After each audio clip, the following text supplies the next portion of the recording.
Dear traders, welcome to the weekly Forex review. In this video, we're gonna analyze what happened over the last 5 trading days. We're gonna have a look at the economic data and review some charts. First of all, let's start with winners and losers, just to see what is the situation over the last trading day on Friday. So we had a clear winner, and it's the US dollar.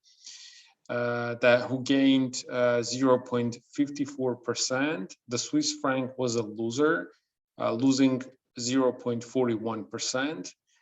And if we check the weekly results, we can see that commodity currencies gained. The New Zealand dollar was the strongest currency. It became the strongest currency in the middle of the week, and it remained the winner. The US dollar actually turned positive. It was slightly negative in the beginning. It managed to show a very strong performance on Friday, and it gained 0.28%. And the loser of the week was once again the Swiss franc. Probably this occurred due to the, let's say, some risk concerns decreasing in the world economy. So the Swiss franc acts as a safe haven currency. There was no any particular background for the Swiss franc, so it was more like a technical, let's say, like the usual trend for the currency, as currencies like the Japanese yen and the Swiss franc, they act as safe haven assets. And just let's also have a look at the monthly chart. So what we can see that the Australian dollar is a huge loser still, despite the growth over the last weeks. And well, there's also some explanation behind that. But the winners are the same. So the New Zealand dollar is the winner for the last 20 trading days, and the US dollar keeps the second position. So it didn't have the second position. Now it's one of the winners. And those two currencies probably have potential to grow even further. So let's review the main events of the previous week. We're going to start with ISM manufacturing PMI. So the expected value was 60.8, and it came at 59.5. So we, in the beginning of the week, usually the first trading week of the month, we have PMI data coming out from Europe and also coming from the US. Those numbers were actually in line with forecasts. There was some slight disappointment in the manufacturing data, but when you look into the details of the report, you can see that it comes from the constraints related to supply chains and some difficulties related to hiring more people. So the report was still quite strong. Let me remind you that numbers above 50 mean expansion. So that was a quite decent, strong, even strong report. And if we look further, what happened? We had monetary policy decision in Australia. So here, I think going into the rate decision, there was some expectations about suspension or probably postponing of the asset purchases program. So basically, the tapering was expected to start in September and then end by mid of November. And the market was actually expecting that the tapering will be delayed because there are some concerns in the economy. In Australia, they speak about new lockdowns. They speak about the Delta variant. Some data are quite disappointing, but anyway, the central bank remained positive. They decided to keep their tapering plans. So, and I think that caused some buying of the Australian dollar. And that was actually the reason that we had a strong performance from the Australian dollar. And further, we had the employment report in New Zealand that was very strong. We had a very significant improvement in the unemployment rate. So it came at 4%. Let me find. So here is the data for the employment report. So first of all, the employment change was 1% instead of 0.7%, and unemployment rate 4%. So it fell from 4.6% from the previous month. So that's a very solid number. And basically, the rate hike in August is a done deal. And the market is also expecting 2 more rate increases. One of them is going to occur in October and the second one in December. So the New Zealand dollar has a strong tailwind, and there is a lot of potential for this currency to gain further.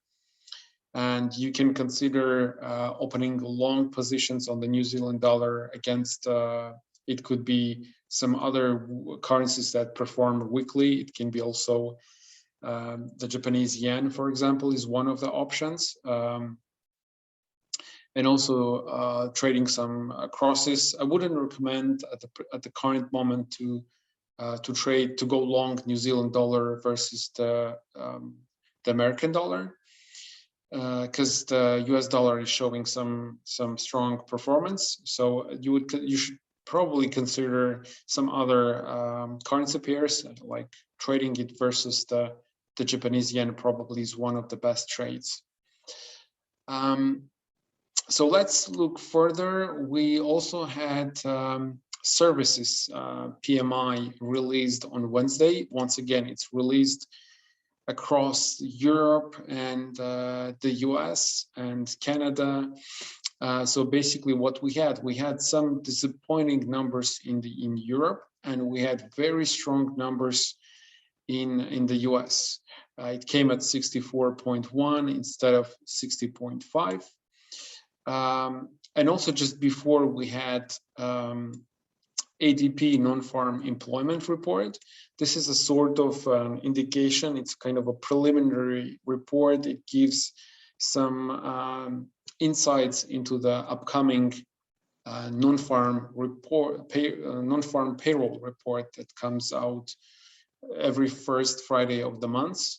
So, and it was quite disappointing. So instead of 695,000, we got 330,000.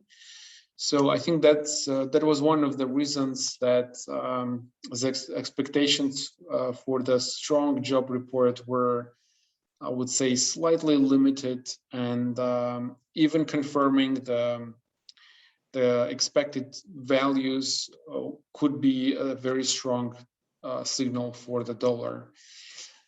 Then Thursday we had a monetary policy decision in the UK. So basically, I think that the stance was quite neutral. There was also some expectation that there can be some dovish comments from the Bank of England. However, they decided basically to reassure the markets, and they provided also the forecasts for inflation and for the economic growth and the inflation. All those forecasts were quite positive. So that's why there was also some buying of the British pound. And then basically the main event was on Friday. We had the job report in Canada and also in the US. And we had very strong numbers in the US. So the main report came at 943,000 instead of expected 870,000 jobs. So even as I remember, as I mentioned before, just confirming those numbers would be already a very strong report, but we got much stronger numbers. And in addition, we had a very significant decrease in an unemployment rate. So instead of expected 5.7, we got 5.4, and it's a very significant decrease from the previous months when the value was 5.9. So this was very dollar supportive, and I think it's time to look at the charts. Let me start as usually with a daily chart just to see what is happening. As you can see, the daily chart has actually changed slightly. we finally see that one of the trending lines, one of the support lines was broken. I was mentioning this before in my previous video that in case if we have a very, let's say, you can notice the distance between those touches, and as it happened sooner than we expected, and the market expected, if that touch would happen later, here or here, this line would be much stronger. But it occurred just just within only 2 weeks, so that's why this line was weaker and there was no significant support. And this line was actually broken, and we closed below this support line. So right now the euro dollar is trading below 117.80, and there can be some attempts to return back to this triangle. However, I think this momentum is actually very strong. If we look at the 4-hour chart, so we can see basically what we had. We had this downward channel which was broken. We had some consolidation. We had an attempt to return back above 119.60, and we recommended short positions over here 2 days ago. And basically this scenario was fulfilled, and we had a very strong downward movement. So this type of reversal that you can see here, and this type of movement, a very strong momentum, it actually means that we might see further downside movement in the euro dollar. So we can further have some corrections. Maybe it can happen, even it can reach 118, but I think that there's still a lot of momentum in the markets, especially in the beginning of the European session. We can see some further selling of euro dollar. So the charts, technical charts, are saying sell, and fundamental picture is also supporting the dollar longs. So that's why we recommend considering only short positions on euro dollar from good technical levels, and especially you should take into account situation that you need to place a stop loss on your orders. So that's it. That we would like to just review only euro dollar. We can also just quickly review some other charts. For example,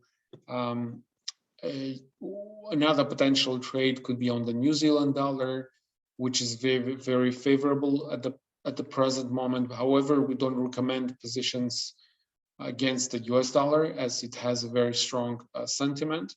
So one another consideration would be, for example, to consider longs on against the Canadian dollar, or the best would be to consider longs against the Japanese yen. Let's have a look at the chart. So here's a daily chart, and basically what we can see here, that we had a upward movement above the support line 77.30. Let me go to the 4-hour chart. So here we have a support line which was actually broken, but I think that this is another potential candidate for a long position. So generally speaking, our recommendations would be going long on the New Zealand dollar and the US dollar, because both currencies have a strong fundamental tailwind. And in case if you have a good technical setup, you can consider opening long on those currencies. So that's it for today. I hope you enjoyed our Forex weekly review.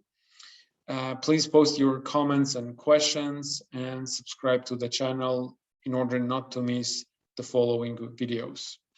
Thank you for watching.